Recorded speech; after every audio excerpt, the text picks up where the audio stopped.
Assalamualaikum warahmatullahi wabarakatuh. Saya Feby Sucipto. Saya akan menjelaskan untuk manajemen risiko rekonstruksi supaya menerapkan manajemen risiko pada suatu perusahaan atau proyek konstruksi.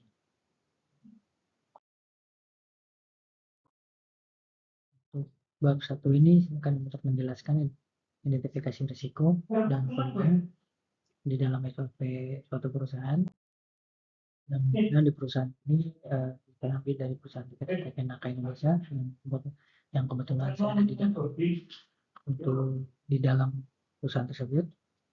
Lalu tujuan di sini untuk SOP identifikasi risiko dan peluang, tujuannya adalah mengidentifikasikan risiko dan peluang yang dapat terjadi di PT Naka Indonesia dalam usaha untuk mencapai peningkatan dengan mencegah atau mengurangi konsekuensi yang tidak diinginkan atau non-acceptance risk yang dapat mempengaruhi kinerja perusahaan dalam mencapai hasil yang diinginkan.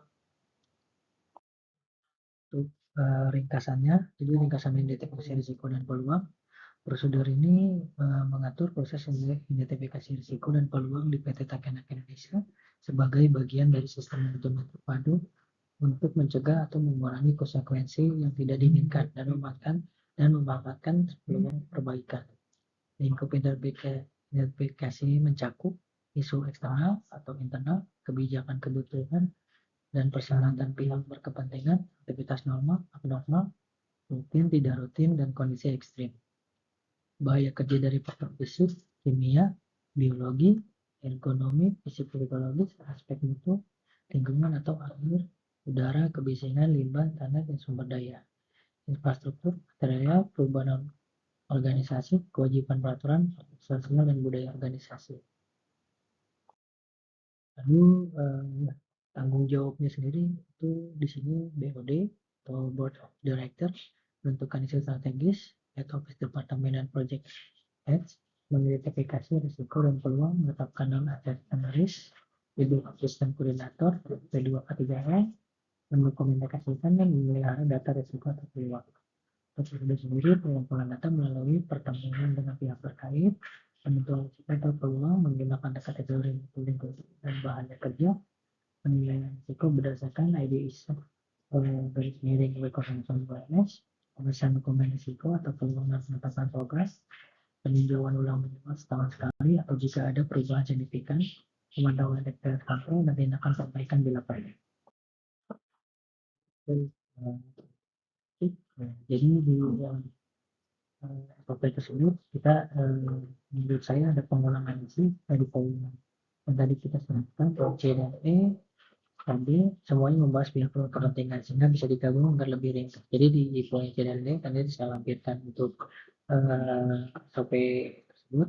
Lalu untuk bahasanya terlalu panjang, ada beberapa poin seperti memiliki kalimat yang bertele-tele yang membuatnya kurang susah dipahami oleh pembaca yang tersebut. Tidak ada pengelompokan poin-poin melompat tanpa topik strategis, teknis, dan perilaku manusia tanpa urutan yang jelas. Lalu selanjutnya ada penggunaan istilah campur, ada istilah teknis dan hubungan digabungkan pada definisi seperti aktivitas normal dan abnormal atau perilaku manusia yang berpotensi pada multitafsir. Untuk sarannya sendiri di dalam SOP ini adalah gabungan poin serupa, misalnya pihak berkepentingan ada persyaratan mereka jadi satu poin agar tidak berulang. Lalu yang kedua kita gunakan bahasa singkat dan jelas agar mudah dipahami. Jadi semua bisa membaca dan mudah dipahami. Karena terkait dengan bahaya kerja internal dan eksternal yang mempengaruhi ketiga dan contohnya seperti itu. Lalu untuk urutan berdasarkan misalnya konteks strategis, pihak terkait atau stakeholder, kebutuhan masyarakat, aktivitas dan manusia, aktivitas kerja atau perilaku kemampuan, bahaya dan sumber daya, bahaya kerja, infrastruktur, material, perubahan itu perubahan organisasi, aktivitas atau material. Lalu selanjutnya ada tambahan penjelasan singkat atau contoh agar setiap poin lebih mudah dipahami oleh pembaca baru. Lalu kita lanjut untuk ke SOP yang kedua, tinjauan manajemen. Jadi untuk tujuannya sendiri memastikan sistem manajemen terpadu ditinjau secara berkala guna menjaga dan meningkatkan efektivitas penerapannya. Untuk ringkasannya sendiri, dokumen ini adalah prosedur pendeteksian sendiri dan dilaksanakan tinjauan manajemen sistem manajemen terpadu berdasarkan ISO 9001, ISO 14001, ISO 45001, serta ISO 37001 dan SMK 3 dengan tujuan untuk memastikan penerapan sistem tetap sesuai dengan efektif. Untuk ruang lingkupnya sendiri, seluruh kegiatan yang terkait penerapan SMT. Untuk penanggung jawab sendiri, Presiden Direktur memimpin dan memastikan tindak lanjut hasil tinjauan. Lalu untuk leader of system koordinator mengatur jadwal, dokumentasi, dan distribusi hasil rapat. Untuk ketua FKP menyediakan data SMKP, lalu kepala proyek atau departemen tindak lanjuti hasil rapat.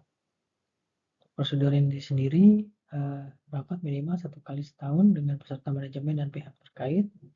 Materi tinjauan mencakup tindak lanjut sebelumnya, perubahan isu internal eksternal, kinerja sistem, kepuasan klien, audit risiko dan peluang, kinerja pemasok, sumber daya, komunikasi pihak berkepentingan, peluang perbaikan.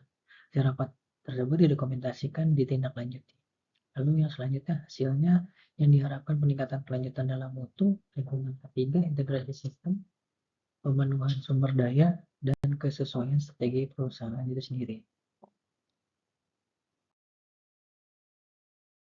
Tentu kita juga ada untuk terlalu banyak untuk komentar dan kritik.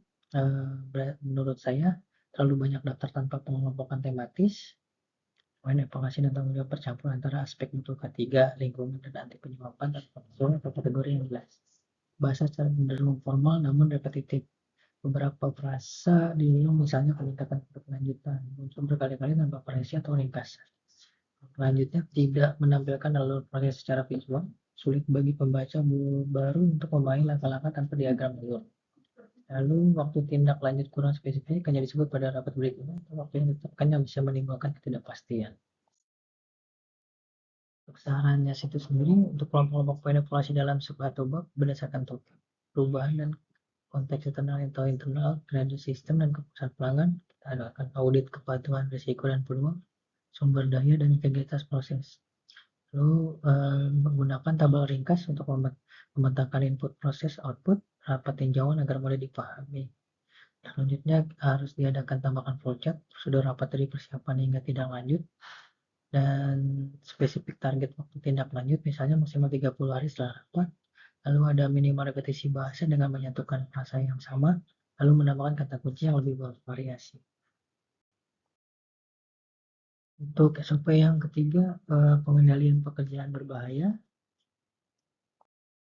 Untuk tujuannya sendiri memberikan pedoman pengajuan izin kerja untuk pekerjaan berbahaya sebagai upaya mengendalikan pekerjaan berbahaya di lingkungan kerja di PT Taken Indonesia itu sendiri. Untuk ringkasan SOP ini, saya meringkas untuk prosedur ini mengatur pengajuan izin kerja untuk pekerjaan berbahaya di PT Taken Indonesia sebagai langkah pengendalian risiko. Lingkup pekerjaan berbahaya meliputi pemacangan, erection, steel tractor, galian lebih dari 5 meter, pekerjaan atap, pembongkaran, dan pekerjaan risiko tinggi lain sesuai dengan manajemen risk dan opportunities. Untuk tanggung jawab utama, sebagai penanggung jawab pertama adalah kepala proyek memastikan izin kerja sesuai dengan ketentuan dan memberikan persetujuan di lapangan. Lalu staf SIA departemen memastikan izin memenuhi pasal ketiga dan pelaksanaan sesuai instruksi. Untuk head office SIA departemen memberikan instruksi ketiga dan memimpin dangerous work meeting. Untuk site engineer sendiri membuat izin kerja atau dangerous work method approval dengan detail metode, jadwal, lokasi, foto-foto, dan instruksi klien. Dan dilampirkan untuk instruksi klien sebagai pemuat kita sebagai pekerjaan berbahaya itu disetujui. Lalu untuk technical director dan head office departemen evaluasi dan menyetujui izin kerja yang akan dijelaskan oleh dari pihak kepala proyek, senior engineer. Untuk tahapan prosedur perencanaan pekerjaan mengacu ke instruksi kerja terkait moving, galian, pancang, ruang terbatas, seleksi struktur, penjagaan dan pelaksanaan dangerous work meeting di proyek, catatan ketentuan terkait instruksi ke dangerous work, metode approval, persetujuan BOD, dan head of construction department sebelum pekerjaan dimulai. Komunikasi izin yang disetujui ke tim lapangan, misal toolbox meeting, spesifik keselamatan saat pekerjaan dimulai, berlangsung dan selesai.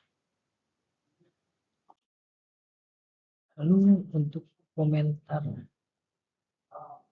dan kritik di dalam SOP ini, menurut saya tidak ada batas waktu proses persetujuan Hal ini dapat menghambat pekerjaan jika telepon tertunda, karena semakin lama itu maka akan schedule kita tidak akan jelas, pasti akan mengalami kemunduran. Lalu yang kedua, penggunaan istilah campur bahasa Indonesia, misalnya jenis work method atau meeting tanpa tulisan resmi bisa membingungkan bagi personel baru. Tahap yang ketiga, tahapan prosedur sebelum divisualisasikan, kerja yang berbentuk paragraf sehingga membaca perlu membaca ulang memahami urutan. Tidak ada penekanan evaluasi proses pekerjaan, inspeksi dilakukan yang membuat pekerjaan selesai, tapi tidak disebutkan tindak lanjut jika ditemukan tidak sesuai.